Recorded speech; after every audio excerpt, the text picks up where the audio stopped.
Hello everyone, James from Junkyard Fox. Thank you so much for joining me. And today we're taking a look at the Mora Spark. So thank you for joining me. Let's get started.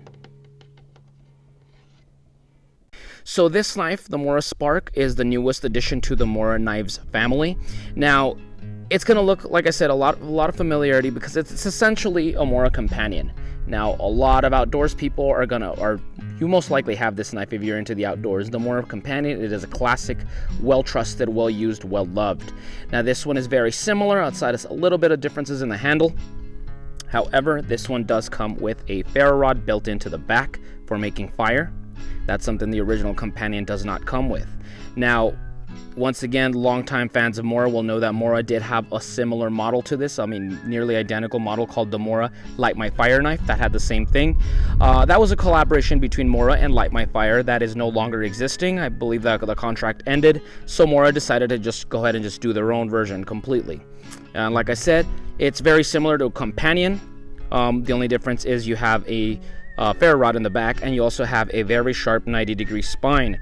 When you first get the regular companion, you have to do that yourself. Put a little bit of elbow grease and just grind the back. Use a file or something so you have yourself a sparking knife. But this one already has that, takes care of it. So I think this knife would be great for beginners. I'm talking Boy Scouts. If you're first getting into, bushcraft or backpacking, whatever the case may be, this thing comes razor sharp. It is very lightweight, and having a ferro rod in the back, you have not only a cutting tool but a combustion tool as well. So here we go. Here's some comparisons. It is right next to the Mora companion. Now, not the heavy duty, just the regular companion. As you can tell, they're very similar in size, design, weight, all that stuff. Only difference is this one is stainless steel, 12C27N stainless steel, which is the same type of steel as the Mora Consbull. And I love that steel. It is one of my favorite steels of all time. It is just stainless, really corrosion resistant, so it makes it great for food prep, game processing, fish filleting, that kind of stuff.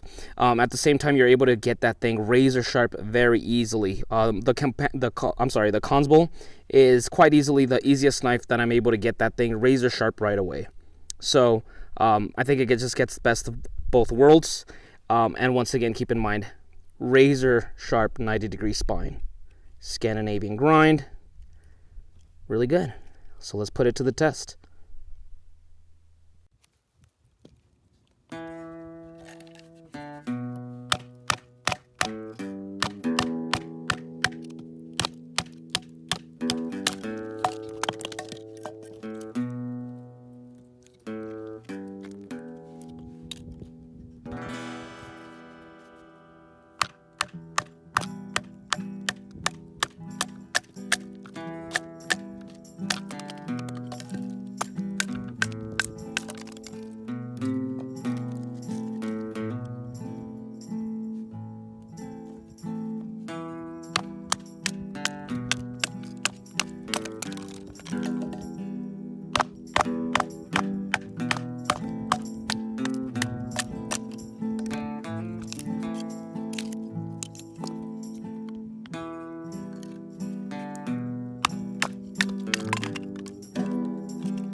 Well, as you guys saw, this knife was perfectly able to baton.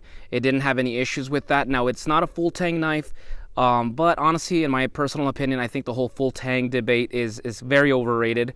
I think it's more important to know your environment, know the woods that you have in your area, and I think that plays a big role. Common sense plays a bigger role than a full tang knife. So I got a chunk of mesquite, and mesquite isn't necessarily a hardwood. but it's a disagreeable wood, if that makes sense. It's very gnarly and twisted. It's very stubborn, but it can be also pretty hard. But once again, I chose the right size wood. It was about 3 inches in diameter, so the knife was bigger than that. So it wasn't an uphill battle for the knife. It was just able to take care of business. And as you saw, I was able to baton these nice, beautiful chunks.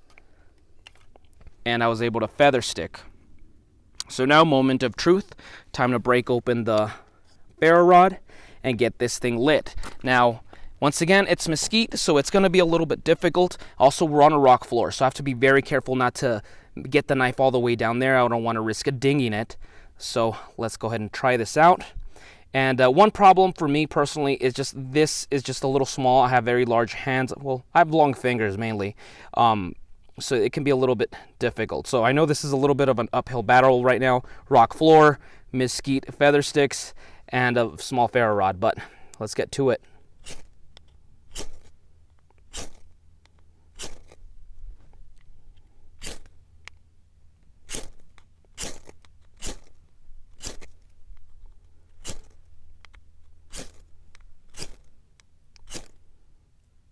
Being stubborn.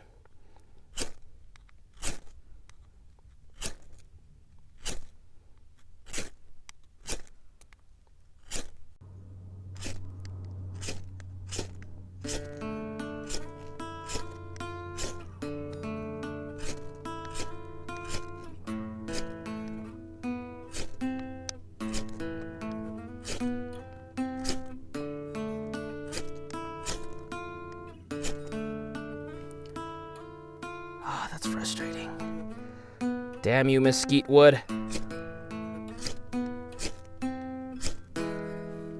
Finally, 20 minutes later. I told you guys it was stubborn. There we go.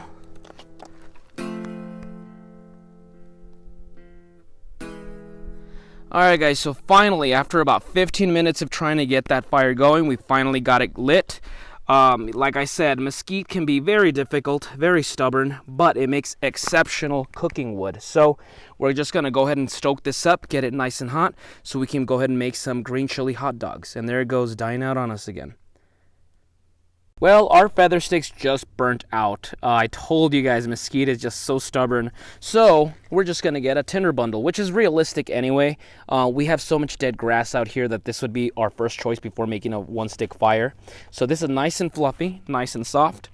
So let me show you how easy it is to get a fire just with this. One strike. It's just that damn mesquite is just very, it's a tough wood. But as you can tell, right away with one hit of dead grass, we got that ferro rod to make us a beautiful little fire. And now dinner time approaches.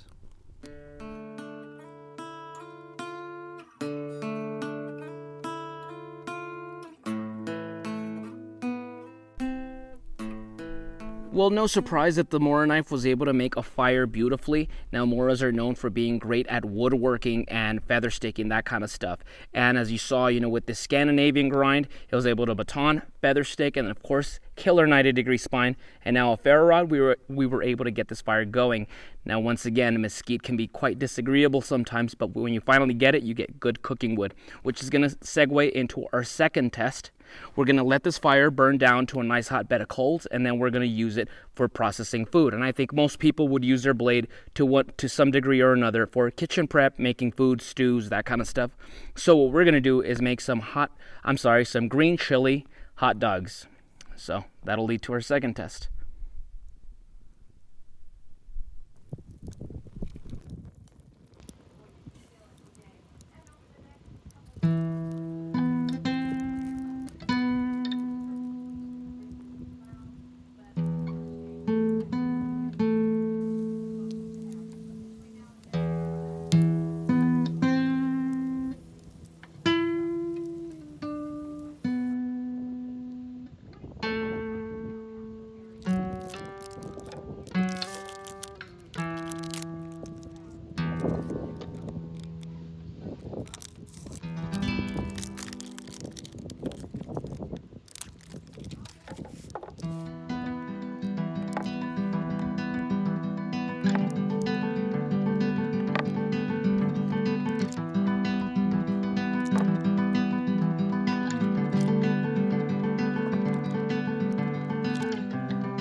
check this out. Green chili hot dogs. Man, don't tell me that doesn't look good.